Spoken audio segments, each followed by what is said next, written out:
It's my PhD candidacy exam, and I'm standing in front of a group of experts who can ask me about anything, not just my research. I'd been dreading this moment, and I freeze. I'd done well in my classes and written research articles published in scientific journals, and yet I'm struggling to remember even basic information. It's like somebody pressed select all, delete on my brain. As I wait outside the room, I'm fighting back the tears of shame and humiliation that are welling up in my eyes. Finally, my advisor comes out and says, I passed just because my written answers were so strong. The experience scarred me.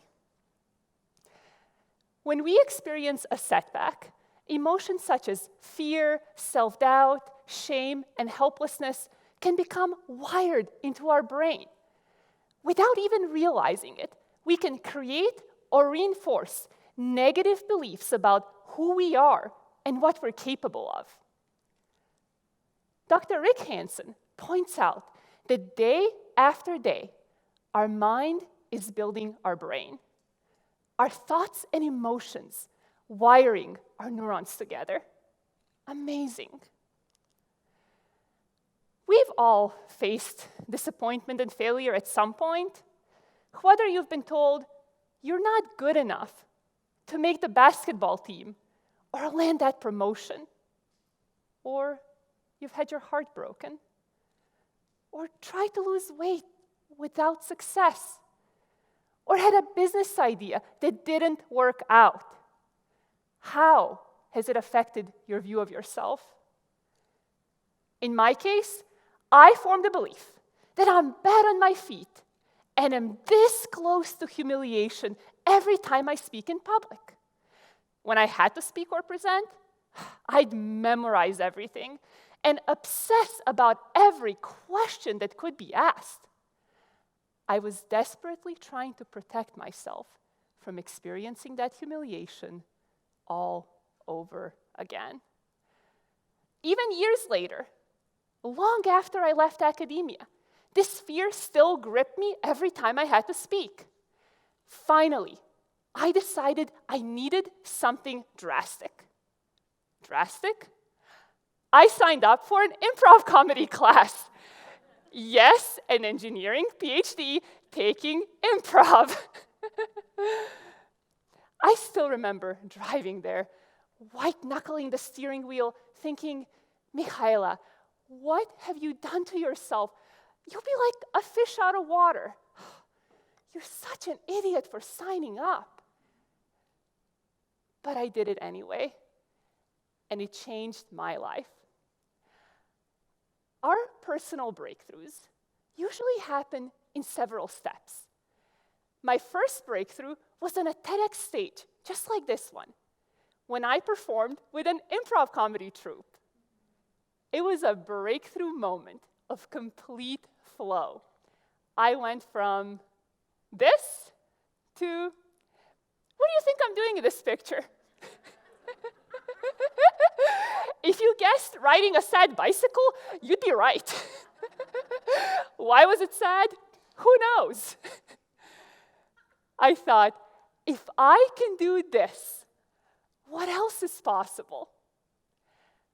A few weeks later, I was walking down my street, thinking about how improv changed what I believed I could be, when all of a sudden, it hit me that I have no idea who I am.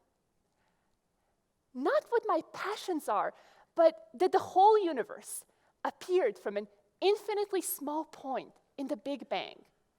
And everything we can touch, our own skin, is made of quantum particles which appear and disappear out of existence.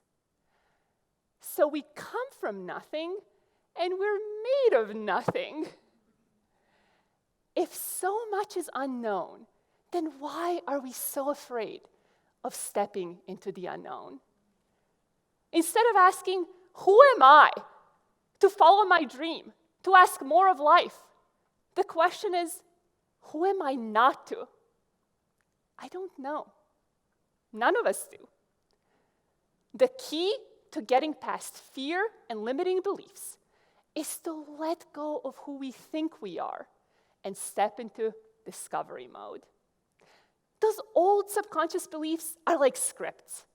When faced with a challenge, we have an automatic response in how we think and feel. I'm not smart enough. I'm not thin enough. I'm not good enough. Or other people are smarter, more talented, more qualified. Things work out for them, but not for me. The power of improv is that it does away with scripts.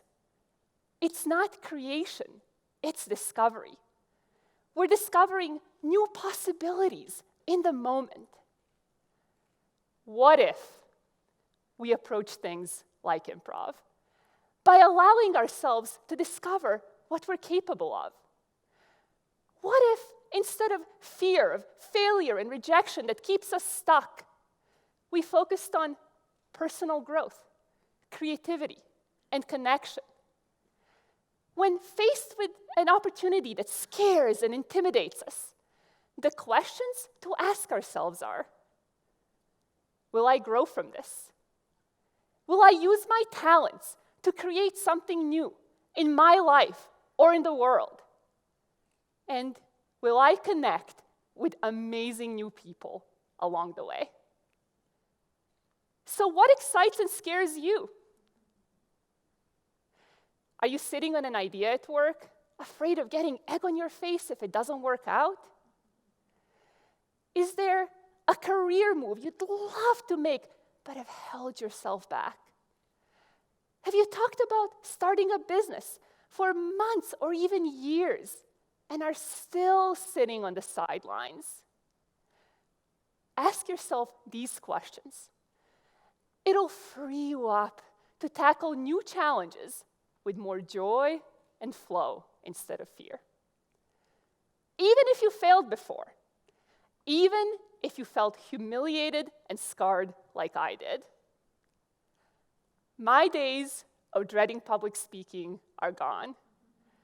As a transformational speaker and coach, I regularly give talks and find so much joy in it.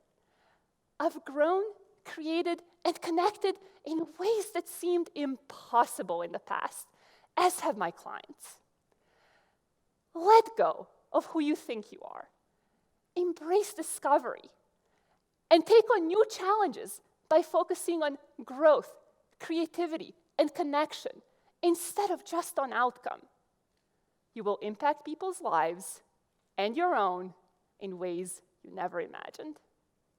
Thank you.